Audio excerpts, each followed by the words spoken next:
Okay. Well, it was a cold day in February Oh my gosh. 2004. I'm so sorry. That's exactly how I started. Like, exactly word for word. Sorry. Redo. Yeah. I'm sorry.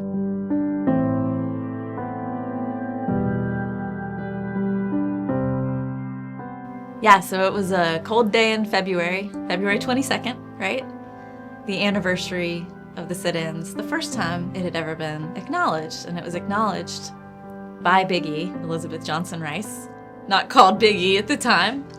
And I had read about it in the newspaper, that there was going to be a gathering of people that were commemorating the sit-ins that had happened at Thalhimers and Miller and Rhodes and Woolworths and other stores downtown in 1960. I was interested in learning more about this story because I'd been doing research on the Thalhimer store and family, which was my father's family, and I knew about it from my grandfather's perspective because I'd been doing lots of interviews with him. He had told me the same stories sort of over and over and over, and I kept thinking, like, I need to understand this story from the perspective of the sit-in protesters. I've never met any of the sit-in protesters. I don't know their stories. So I was actively searching to find someone who knew more that was on the other side of the lunch counter.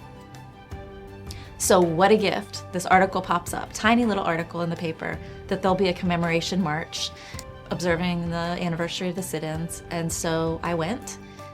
I took my husband and my dog, and I just intended to be in the background, like just really witnessing what was happening, listening to the stories, hopefully meeting someone that could share some more.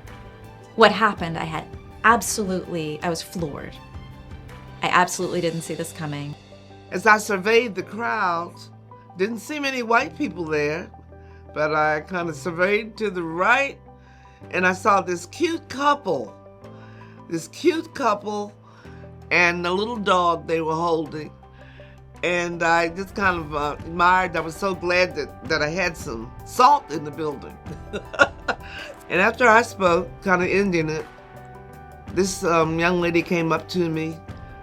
I don't remember her husband coming up, but I remember this young lady coming up to me, and she said, "I'm so glad you've done this, and my name is Elizabeth Thalhimers Smartt." I said, I think I heard Thalhimer's name. Subconsciously, I heard that. And she said, "I'm the granddaughter of the man that arrested you." And soon after that, I said, "Oh, I have a certificate for your grandfather." She said, "Why would you have a certificate for William B. Thalhimers Jr.?" I said, when I was doing the certificates, I thought about the fact that Richmond has changed.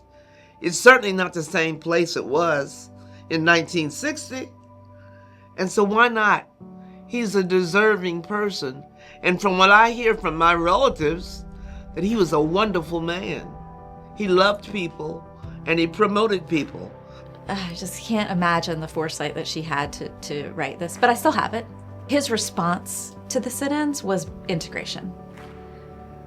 It didn't happen immediately, and he wouldn't do it without coordinating with the store across the street, Miller and Rhodes, which was a really powerful change for Richmond. These two anchor stores that really were the center of the community, integrating at the same time was extremely powerful. I'm not even sure she knew all of that. She knew some of it, but the fact that she had included that certificate and I was able to go up and meet her because of that, we both think that was a divine gift. Her name was Elizabeth also, and I'm Elizabeth. And so I gave her the certificate to give to her grandfather, because he was still alive then. I was amazed. She didn't know the parts about my grandfather, and I didn't know her story. So at the very beginning, it was really just about opening up that line of communication, and it wasn't about becoming friends, it was just about hearing each other's stories. I promised her something that day, February 22nd, 2004. I promised her that I would make sure, to the best of my ability, her story would be told. And I really meant it. and I had a lot more energy than I do now. It's come full circle. The fact that we came there at that store, and it's not over. And it hadn't been over.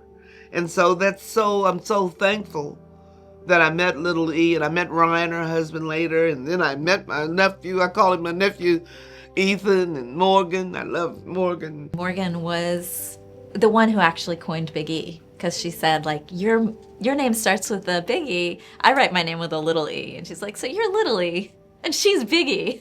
And I was like, haha, that's funny. And it sort of stuck. So yeah, she's just been a part of our lives for 20 years. It's been a great, great story. We've established a friendship that still goes on today.